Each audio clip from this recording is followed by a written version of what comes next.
ఇంకా ఆయన ఎక్కడ పనిచేసినా కూడా ఆయన వివాదాలే.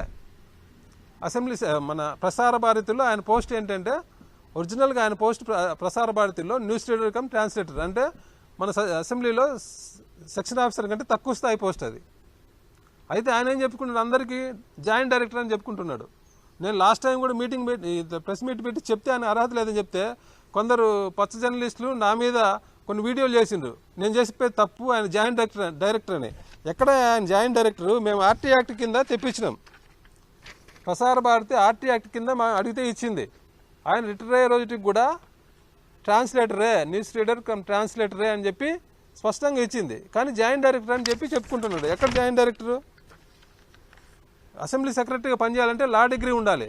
ఆయన లా డిగ్రీ ఉందో లేదో కూడా అందరికీ అనుమానాలు. ఎందుకంటే ఆయన లా డిగ్రీ సబ్మిట్ చేయలే. ఆర్టీ యాక్ట్ కింద కూడా అడిగినా కూడా ఇవ్వలే. ప్రభుత్వం మా అసెంబ్లీ స్టాఫ్ కూడా డిప్యూటీ సెక్రటరీ ఆ పై స్థాయిలో ప్రమోషన్ పొందాలంటే ఖచ్చితంగా లా డిగ్రీ సబ్మిట్ చేయాలి. మేము లా డిగ్రీ సబ్మిట్ చేసినాక ప్రభుత్వం మళ్ళీ దాని మీద నిజ నిర్ధారణ చేసుకుంటుంది.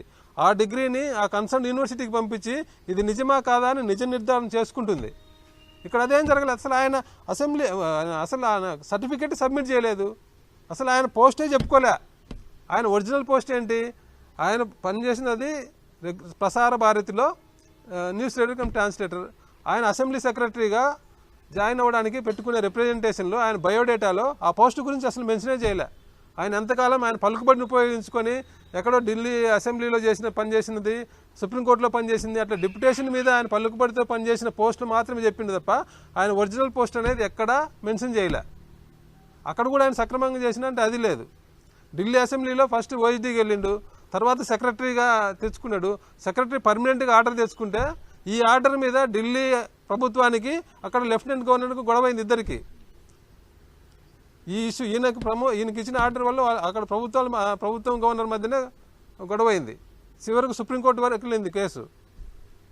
అక్కడ మళ్ళీ ఆర్డర్ను విత్డ్రా చేసుకొని ఆయన మళ్ళీ వెనక్కి పంపించింది. వద్దు, నీ సర్వీస్ వద్దు పని, అయినా నువ్వు ప్రసార భారతికి పోయి పనిచేసుకొని చేసిండు.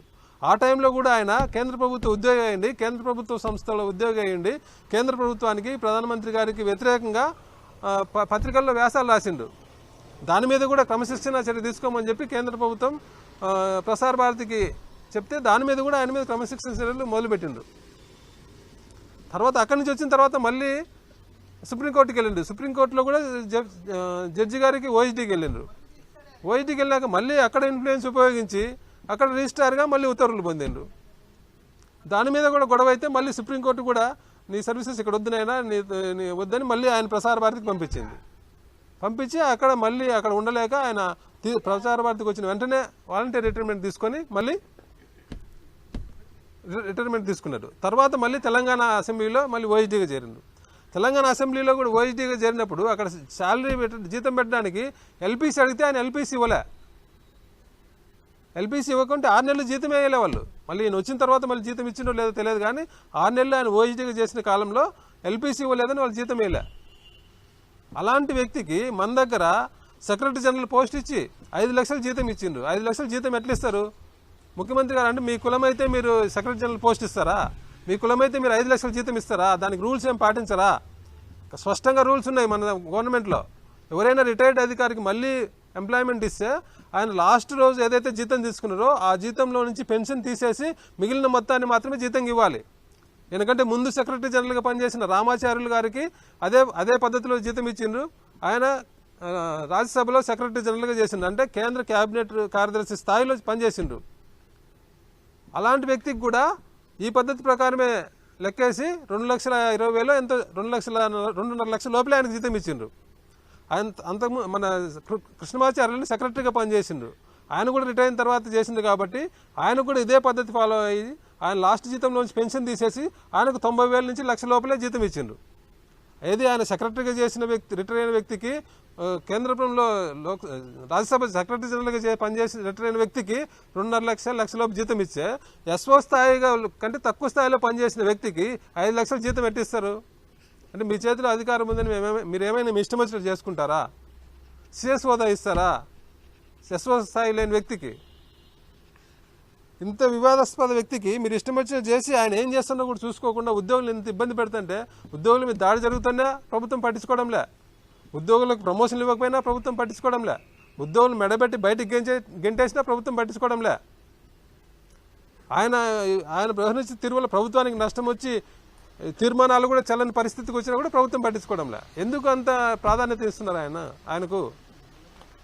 ఇంత వివాదాస్పద వ్యక్తిని తీసుకొచ్చి ఉద్యోగులు ఎందుకు ఇబ్బంది పడుతున్నారు?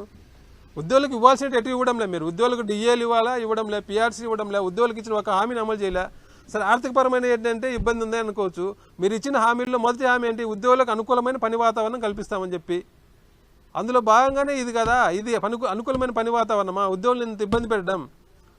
ఉద్యోగులందరూ సెక్రటరీ మీద సిఎస్ గారికి రిప్రజెంట్ చేసిండ్రు, సంతకాలు పెట్టి చైర్మన్ గారికి చేసిండ్రు, ఇబ్బంది పడుతున్నామని. ఇంత ఇబ్బంది పడుతుంటే అది మీ దృష్టికి రావడం లేదా? ఇదేనా అనుకూలమైన పని వాతావరణం? ఏం చేసిండ్రు మీరు ఉద్యోగులకు? అంటే ఉద్యోగుల మీద కక్ష కట్టినట్టు వ్యవహరిస్తున్నారా మీరు? ఆర్థికపరమైన చేయలేదని అంటే సరే, లోటు బడ్జెట్ ఏవో చెప్తారు, అప్పులు అయ్యాన్ని. ఇలాంటివి కూడా చేయడానికంటే ఉద్యోగుల మీద కక్షతో వ్యవహరిస్తున్నారా మీరు? ఉద్యోగులు మీకు మద్దతు ఇచ్చి, పెద్ద ఎత్తున మద్దతు ఇచ్చి గెలిపిస్తే మీరు ఉల్టా ఉద్యోగుల మీద కక్ష తీర్చుకునేలాగా వ్యవహరిస్తున్నట్టుంది. ప్రమోషన్లు ఇవ్వడంలే, ఏమి ఇవ్వడంలే. ఇప్పుడైనా ముఖ్యమంత్రి గారు వీటి మీద దృష్టి పెట్టి, ప్రభుత్వం వీటి మీద దృష్టి పెట్టి ఈయన మీద ఎంక్వైరీ చేయండి, ఆయన అర్హతల మీద ఎంక్వైరీ చేయండి, ఆయన లా డిగ్రీ మీద ఎంక్వైరీ చేయండి. ఇప్పటికైనా మేము కోరేది ఒకటే, ఆయన అంత పలుకుబడి తెచ్చుకొని పోస్ట్ తెచ్చుకున్నాడు, ఉద్యోగులతో సక్రమంగా ఉంటే మాకేం బాధ లేదు కదా. ఉద్యోగులు ఇబ్బంది పడకుంటే మేము అడగము. ఉద్యోగ సంఘాల నాయకులకు మేము కోరుకునేది ఏంది? ఉద్యోగులకు ఇబ్బంది రాకూడదని. ఉద్యోగులు ఇబ్బంది పెట్టే వ్యక్తిని మీరు సమర్థిస్తుంటే మేము క్వశ్చన్ చేయకుండా ఎట్లా ఉంటాం? ఇప్పుడైనా ప్రభుత్వం దృష్టి పెట్టి ఆ సెక్రటరీ మీద ఎంక్వైరీ చేయాలి. ఆ సెక్రటరీని తొలగించి అర్హత కలిగిన వ్యక్తికి, ముఖ్యమంత్రి గారికి కూడా చెప్తున్నా, ఆయన వల్ల మీ మీద కులముద్ర ఉంది. సచివాలయం ఇప్పుడు అసెంబ్లీ ఉద్యోగులందరూ ఎవరినైనా అడగండి మీరు, ఆయన వాళ్ళకే ప్రమోషన్లు ఇస్తాడు, వాళ్ళే దగ్గరికి రానిస్తాడు, వాళ్ళకే అపాయింట్మెంట్లు ఇస్తారు, మమ్మల్ని కలవడం అని ప్రతి అసెంబ్లీ ఉద్యోగి కూడా ఉంది.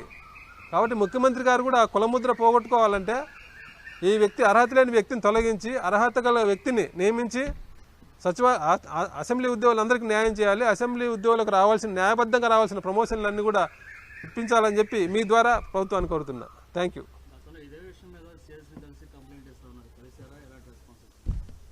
ఇచ్చాంనా కంప్లైంట్ అనేది సిఎస్ గారికి అంటే కలవడం కుదరలేదు. రిప్రజెంటేషన్ సిఎస్ గారికి పంపించాము.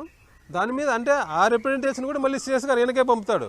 మేము ఏదైనా ఆయన మీద కంప్లైంట్ సిఎస్ గారికి ఇచ్చే, సిఎస్ గారు దాని మీద నోట్ ఎక్కడి నుంచి రావాలి? అసెంబ్లీ నుంచే రావాలా. అసెంబ్లీ నుంచి రావాలంటే మళ్ళీ ఆయన దగ్గరికే వెళ్తుంది. కాబట్టి దాన్ని మేము ఇచ్చిన రిప్రజెంటేషన్ బయటికి రానియకుండా ఆయన తొక్కిపెట్టిండు. అట్లా ఏం చేసినా కూడా ఆయన ఇష్టారాజ్యంగా వ్యవహరిస్తున్నాడు. అది దానివల్ల అసెంబ్లీ ఉద్యోగులందరూ చాలా ఇబ్బందులు పడుతున్నారు. దాని మీద ప్రభుత్వం ఇప్పటికైనా దృష్టి పెట్టి అసెంబ్లీ ఉద్యోగులకు న్యాయం చేయాలని కోరుతున్నారు.